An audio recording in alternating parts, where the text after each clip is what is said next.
Nice. Okay. So we're going to be moving on to Note 6 in CS70. This one is about modular arithmetic. And we're going to start off with kind of understanding the purpose of modular arithmetic. This is how I understand it. I don't even know if this is really the real purpose, but basically if we have an infinite set of inputs, but we want to map them to like a finite set of outputs, then we would use modular arithmetic. I mean, that's sort of how I rationalized it. I don't know if that's necessarily the best way to think about it, but this is a very good way of thinking about it. So there are 24 hours in a day, but a clock uses 12, landmarks, 12 hours to represent all 24, right? So once we get to the 13th hour of the day, what do we do? Well, it goes all the way around, and then it goes over to 1 again. So 13 mod 12 is 1. Okay? And say we're at 2 p.m. and we want to know what the time would be 24 hours from now. Well, if we take 24 and mod it by the number of hours in our set, which is 12, then we get 0, right? Because, if we were to start at 0 and then go all the way around once and all the way around again, that would add up to 24. So 24 hours from 2 p.m. would just take us right back to where we started. Now 25 hours from 2 p.m. would take us to 3 p.m., right? And similarly, 25 mod 12 is 1. And what the mod is the remainder after dividing by the mod value. So let's formally define that. So if we have some value x, let's say it's 25, and then we mod it by m, its remainder would be 1. Okay, and another very helpful way of representing this is by saying that x is equal to some multiple of our mod size plus the remainder. So 25 is equal to 12 times something plus a remainder of 1. So 25 in this case is equal to 12 times 2 plus 1. Okay, and our remainder has to be between 0 and m minus 1. We'll sort of talk about this a bit in the near future. And another important thing to note is that r is an integer. Okay, let me make sure this is all on screen. Yeah, okay. So as far as computation goes, for addition, multiplication, and subtraction, we can choose to, say we're focusing on addition, we can choose to add x and y first and then mod by m, or we can choose to mod x, then mod y, and then add those two results together.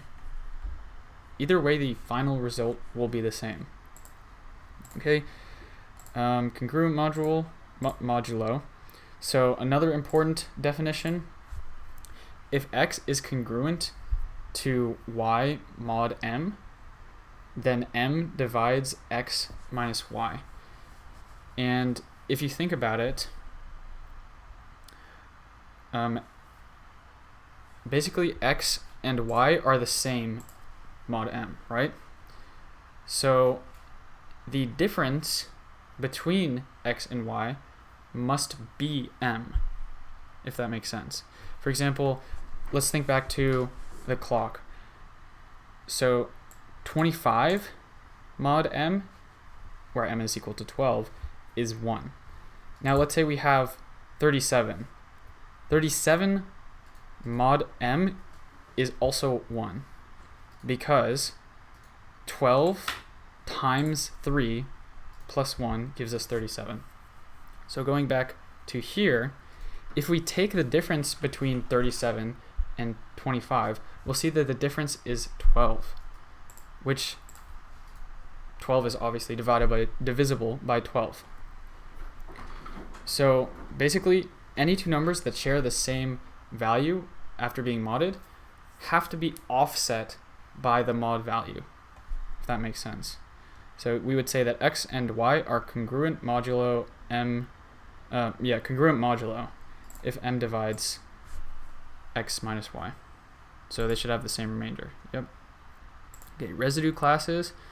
So I believe the residue of some integer n is its unique value, mod 12.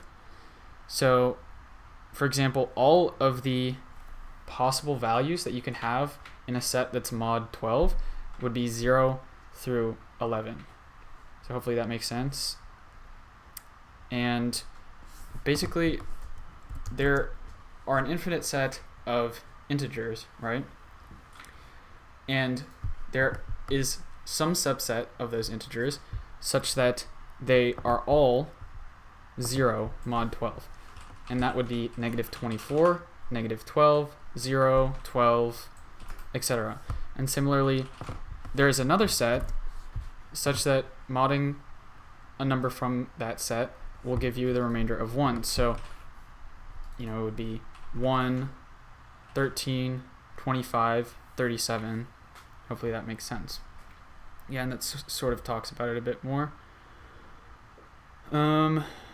Then we're going to move on to this theorem right here. So if A is congruent to C modulo M and B is congruent to D modulo M, then A plus B is congruent to C plus D modulo M. And this is also the case too, but I'm just going to prove this part right here. Okay, so we're going to switch over to Paint. So let me do that.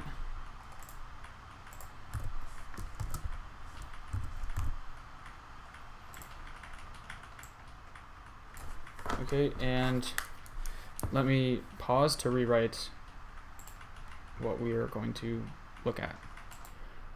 Okay, so this should be pretty straightforward. So as we can, the thing we were trying to prove, given these two statements, is that A plus B is equal to this, is equal to C plus D mod M. Okay? So this equation right here is going to be helpful in showing us that. And actually, let me keep, no, I'm going to take that out. So right now we know that A is equal to this and B is equal to this. So let's just throw them together to see that A plus B is equal to C mod M plus D mod M. And actually, sorry, that's not what we want to do. What we actually want to do is represent them both in this form right here. So I'm going to use a bunch of letters. So the value would be some multiple, in this case, let's say some multiple x of the mod value plus C, that's equal to A, and then B is equal to, let's say, some multiple of the same mod value, but this time it's plus D, okay? And then we're going to say A plus B is equal to x of M plus C plus y of M plus D, just sort of haphazardly throwing them together. But after we kind of group terms, we can see that A plus B is equal to M times some quantity x plus y plus C plus D. And as we can see, if we reassign these to some variables, let's say I and maybe k, we'll see that A plus B is of the form M times some I plus k, which is the same form as this equation right here, which we showed this relationship right here can be represented using that equation. Okay, so hopefully that makes sense. Let me switch back to the notes. And again, the thing that we were trying to prove is that this, yeah, this is what we were trying to prove. Okay, so to not repeat myself too much, I'm going to move on. And, you know, we sort of said, we just kind of claimed that this can be done in sort of whatever order, but we're going to actually go through these steps from an example in the note to show how effective, how useful it is. So the original equation we're dealing with is 13 plus 11 times 18. And we're going to see that if we mod 13, we'll get 6. And if we mod 11, we'll get 4. And if we mod 18, we'll also get 4. So that already makes our calculation a lot simpler. Again, we can choose to either mod again, or we can simplify terms by, you know, executing. So let's say 6 plus 4, that's going to give us 10. If we mod that, we get 3. 3 times 4, mod 12. Again, we can mod. That reduces us down to 5 mod 7. So hopefully you can sort of see the utility of modular arithmetic. So yeah, exponentiation. Yeah, I didn't really look. I couldn't really follow the notes on this one too much. My GSI had a much better way of explaining it, and we're going to look at, this is a problem from a discussion, I think, and I'm going to go to Paint to sort of illustrate it. So let's see, don't save. Okay, so the problem was 3 to the 60, and let me actually, yeah, okay, wait.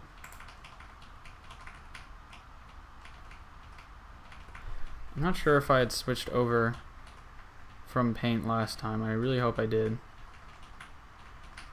I'm gonna assume I did, because I'm pretty sure everything I talked about can be easily seen if you just look at the notes, which I'll put in the description. Okay, anyways, moving over to Paint. We have, let's see, 3 to the 60, and let me make sure that the sizing is, no, yeah, sizing's right. Okay, so the problem that we have is 3 to the 641 mod 10. Okay, and the algorithmic way to go about this, the way that will get you to the solution every time, is to do the following. If our exponent is odd, then we want to remove, you know, in this case, a 3 from it to make it even. And, you know, we can just kind of say that this is equal to 3 times 1 plus 6. Hopefully we know that. And then similarly, we're going to take out a square, which will reduce this significantly to 320. And let's see. So again, we're modding by 10. So in this case, 3 squared is 9. Mod 10 is still 9, but 3 times 3 squared is 27. If we mod that by 10, then we get 7. So we have 7 times 300 and, yeah, like this. 7 times 3 to the 320. And then similarly, we're going to do 3 squared times, this one is 150, 160. And 3 squared is 9 times 7 is 63. So, and 63 mod 10 is going to give us 3. And then that's times 160. Again, I'm going to bring this up here. 3 times 3 squared times 3 to the 80. And let me actually look for 1 second, because I feel like I might have done something incorrectly. So this would have gotten us to a solution, but this is like a very brute force way. The method that I'm going to use the same method, but the key in solving these problems is to find some sort of pattern. So let me see. So I'm going to go back to this step right here. In this case, we have 3 times 9 times 3 to the 320. Again, all of this is mod 10. And then if we pull out another 3 squared, we're going to get 3 times 9 squared times 3 to the 160. And we see that 9 squared is 81. And if we mod 81 by 10, sorry, that's 360. Then we get 1. So we get 3 times 1. Let's see. Times 3 to the 160. And give me 1 second. Okay, so the algorithmic way to do this is not necessarily the fastest, but it will get you to the right answer. And it helps to sort of notice certain patterns, especially when working through the algorithmic example. So basically what we want to do is whenever we have an exponent that is of an odd degree, we want to factor out our base, just one of our base, and then make our exponent of even degree. So in this case we have 3, and I don't need to put that there. 3, 6, 4, 0. Mod 10. And then similarly, if we see that we can do this. If we take out a 3 squared, then we'll say that 3 squared to the 320 is the same as this.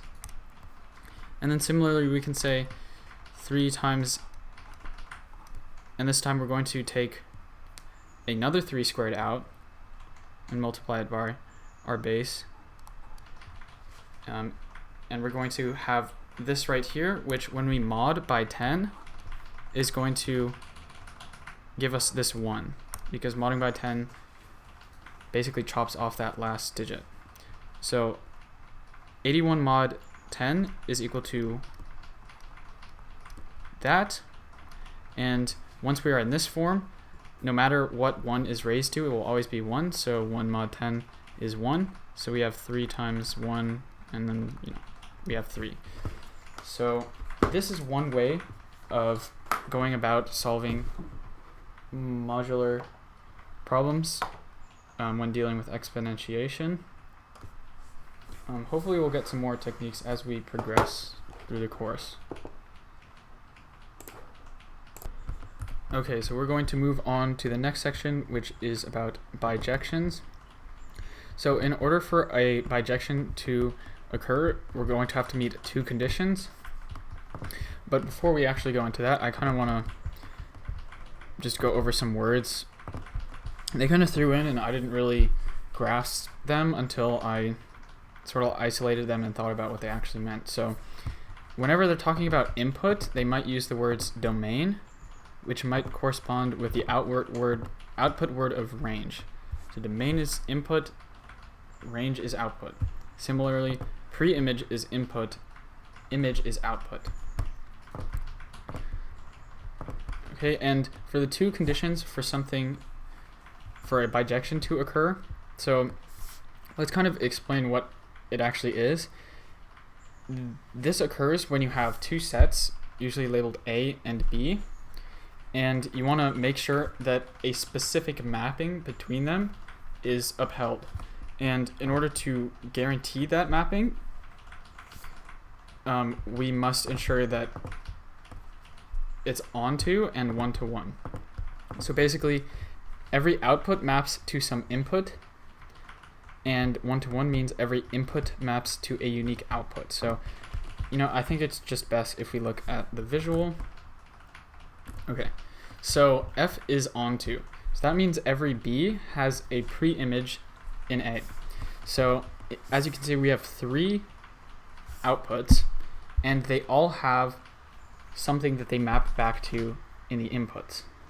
Now, they don't have to map to unique things. They can map to, for example, this second and third value map back to that same value in A.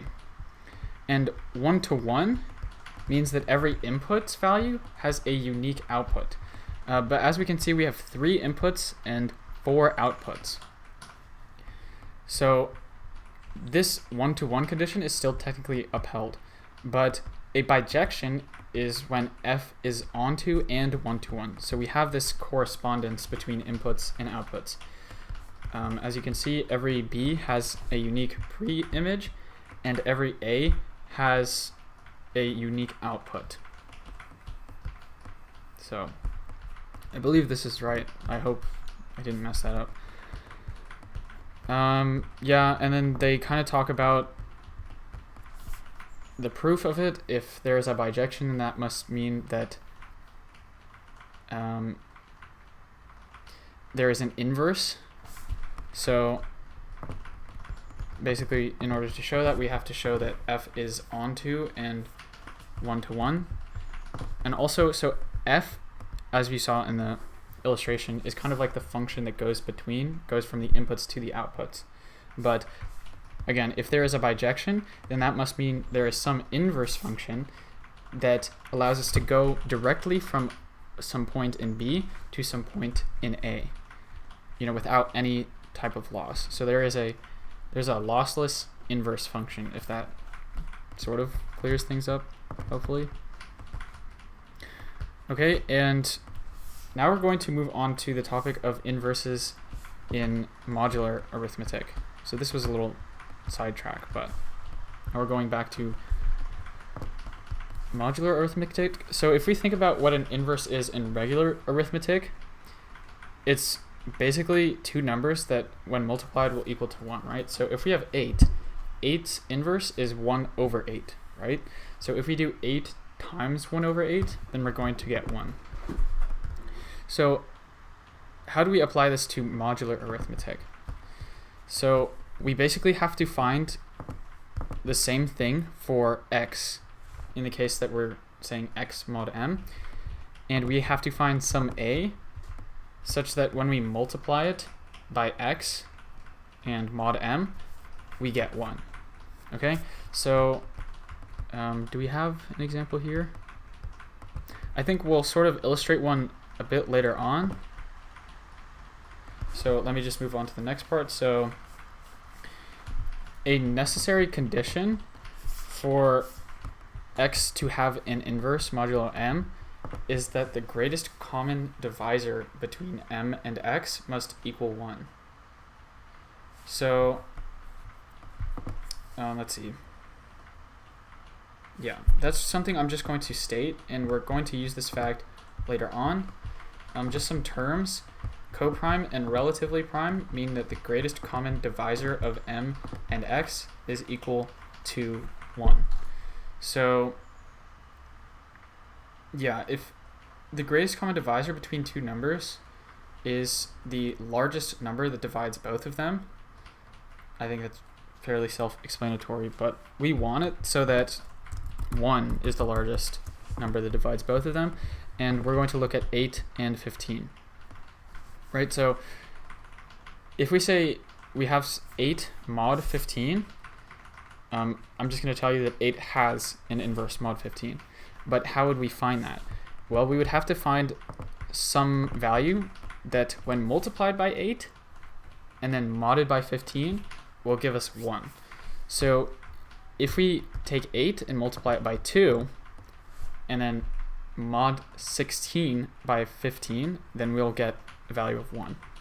So 2 is 8's inverse modulo 15, and because I guess inverses are inverses of each other, then 2's inverse mod 15 is also 8. That's fairly self-explanatory, I think. Okay, and next we're going to talk about if x has an inverse mod m, then its GCD is xm equals 1. Okay, and I think I'm going to actually illustrate this, so let me switch over to Paint. Give me 1 second. Okay, to restate what we're proving, if x has an inverse mod m, then it must be the case that the greatest common divisor between x and m is equal to 1. Okay, so if x has an inverse mod m, then that means x times sum a is equal to 1 times mod m, or 1 mod m, sorry, 1 mod m. Okay, and we can say that, let me actually algebraically represent this. If we say that, let's say a of x is equal to some b of m plus 1, right? Because, you know, say this was 0, then a of x would be equal to some multiple of m, right? But because it has this remainder of 1, a of x is equal to b of m plus 1. Okay, so what this also looks like is a of x minus b of m is equal to 1. Okay, and we know that, or we're going to say that there is some value d that divides both x and m. And so basically we're going to say the greatest common divisor of x and m is d. We don't necessarily know that that d is 1, but as we can see here, because d divides x and m, it must be the case that it divides ax minus bm because it contains x and m in it. So if d divides ax minus bm, then it's also the case, so if d divides ax plus, sorry, bm, or ax minus bm, sorry, then it's the case that d also divides 1, right? Because these are equivalent, and the only number that divides 1 is 1, so therefore d must be equal to 1, so the greatest common divisor between x and m is 1. Okay, hopefully that makes sense. Okay, now we're going to move on. Yeah, so have this right here in the notes. And the proof of this goes, the credit of it goes to Ryan Cotone, I believe I'm pronouncing that correctly, hopefully. He's an AI, and I found this on an ed post. Okay, next we're going to talk about computing inverses. We're going to do that using Euclid's algorithm. And theorem 6.3 tells us that if there is an x that's greater than or equal to y that's greater than 0, then the greatest common divisor between x and y is equal to the greatest common divisor of y, x mod y. And we're going to use this fact a lot, but we kind of want to see why this is the case first and foremost. So let me switch back over to Paint. Okay, so to restate, there's going to be some divisor d that's equal to the greatest common divisor of x and y, which we're going to show is equal to the greatest common divisor of y and x mod y. So to start off, we're going to say that x is equal to some multiple of y times or plus r. And yeah. In this case, r is basically x mod y.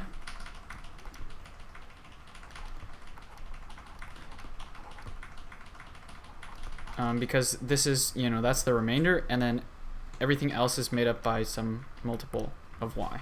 Hopefully that makes sense. So from there, we can see that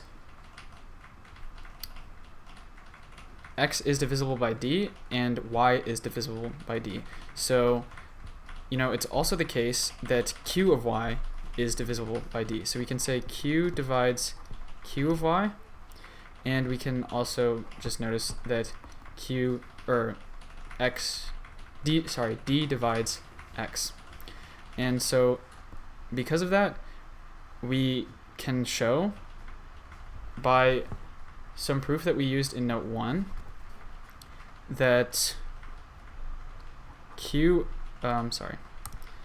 that x minus q of y is actually divisible by d. So I'll say d divides x minus q of y.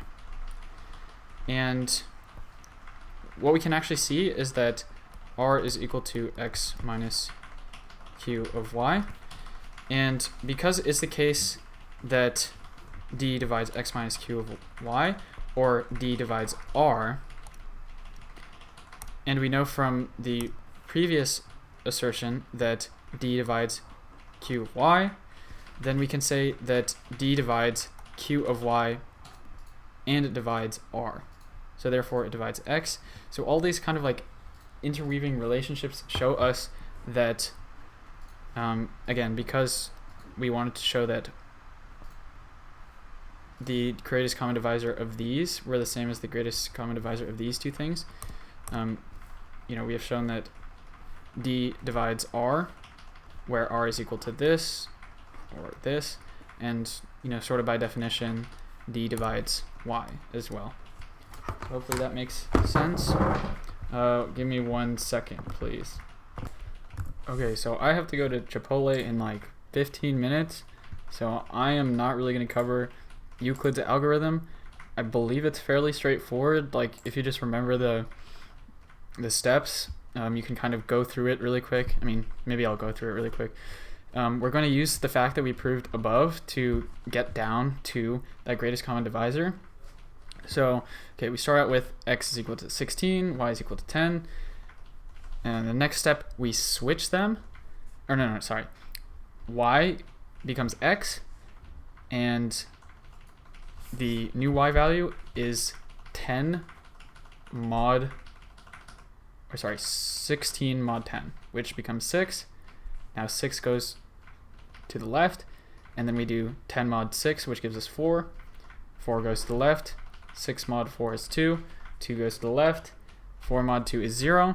And once we get to that point, we return our x value, which is equal to 2, which is actually the greatest common divisor of 16 and 10. Okay, and there's some cases here talking about why the runtime is O of n. It's basically because over time we do like 1/2 work, or we do half the amount of work at each step. So if we remember the sequence 1 plus 1/2 plus 1/4 plus 1/8, that totals to n. And the extended algorithm, I don't like looking at it, I'm sorry. So I'm just not going to go over it. This gives us some mathematical intuition behind why this works right here. And honestly, I don't even really know what the purpose of the extended algorithm is, but it was in the notes, so I included it. Okay, so modular arithmetic, dividing. Okay, I'm just going to read this off. So in modular arithmetic, dividing x mod m by some y means multiplying x mod m by y's inverse.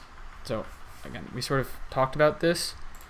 I don't know why there's a 9 there.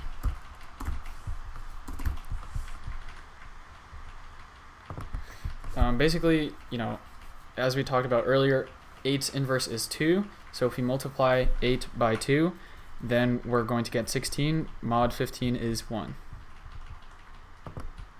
Wait. Oh, that's what I was trying to show. So we had some arbitrary number here, 9. Oh, wait. And we know what 8's inverse is, right?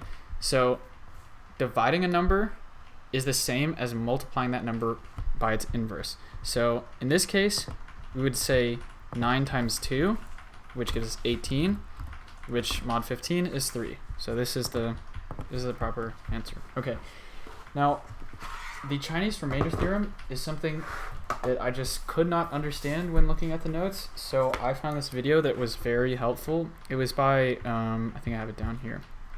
Michael Penn, and I have the written proof for it right here, and I really would like to give it justice, but I think I'm going to sort of have to speed through it, unfortunately.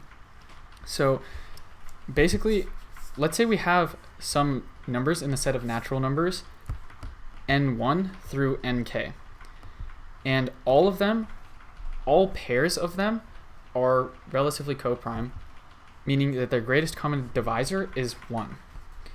And yeah, all pairs such that a number is not paired with itself.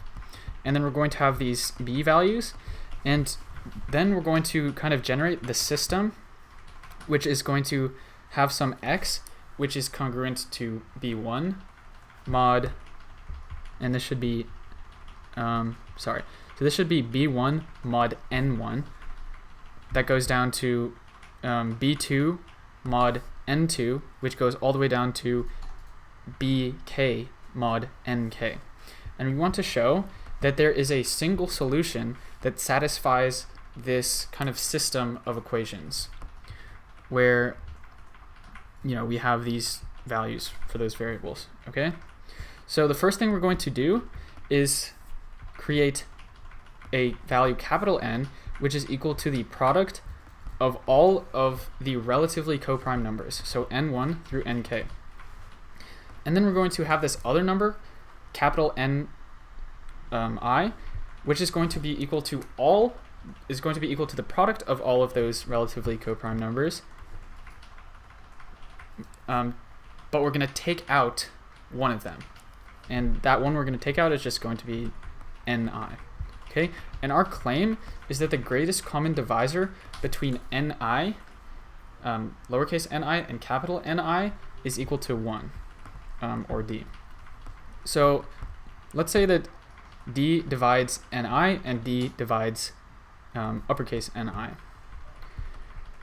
And we don't necessarily know that d is equal to 1 at this point, but so if d divides ni, then we know it's either, it could be some number. It could be ni, it could be something less than that, it could be 1.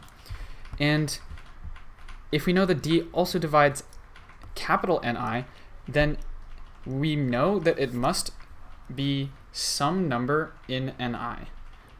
If it's not some number in capital Ni, then it must be 1. And because d has to divide Ni, and Ni is not in capital Ni, then the greatest divisor between those two parties, I guess, is 1. Hopefully that makes sense. This explanation does a better job, I think. And we're going to rely on this fact that the greatest common divisor between capital Ni and lowercase ni is 1. And given that fact, we know that Ni has an inverse mod lowercase ni.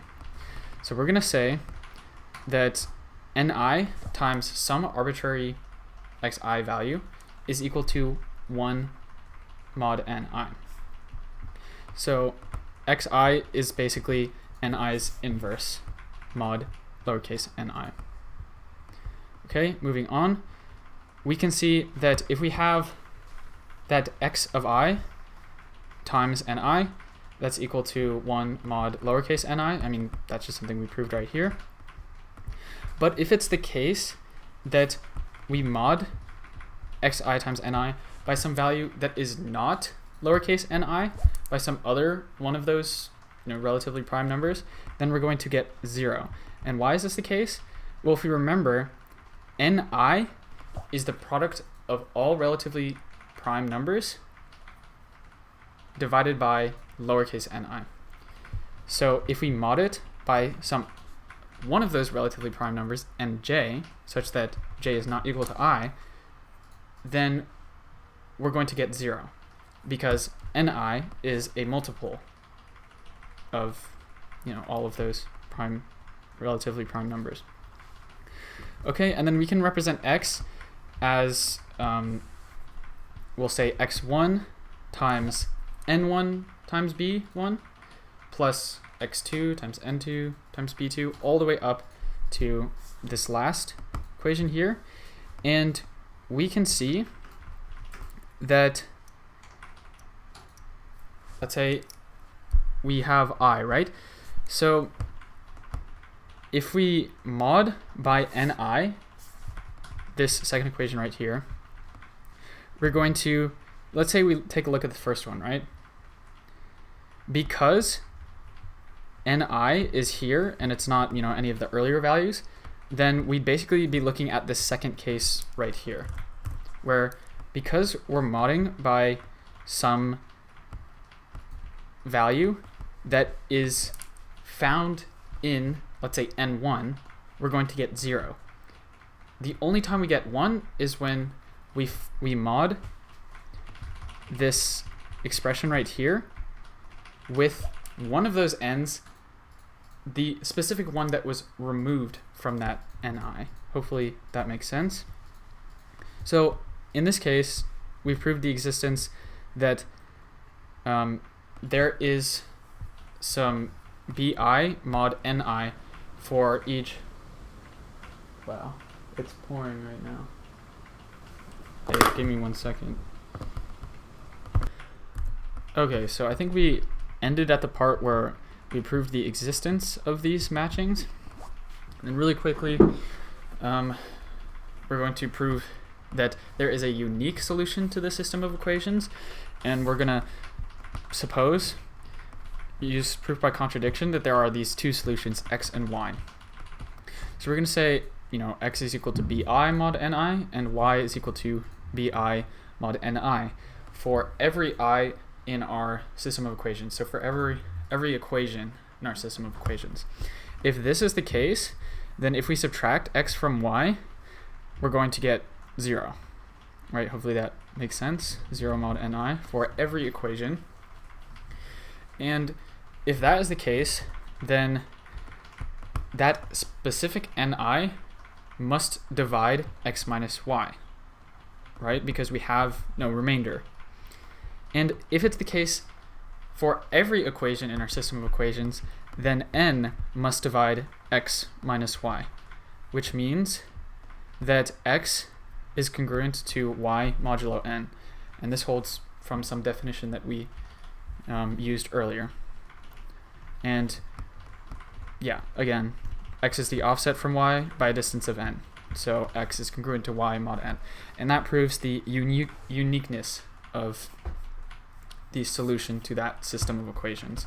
So as far as the practicality of this theorem goes, I heard it's actually very useful, but I don't know what it's used for. I think we're going to find that out in later notes. But for now, this is sort of the intuition behind it. And if you want a slower paced, more in-depth explanation of that specifically, I would recommend looking at Michael Penn's video on YouTube. But other than that, this has been a run-through of Note 6 from CS70. This has been a talk on modular arithmetic.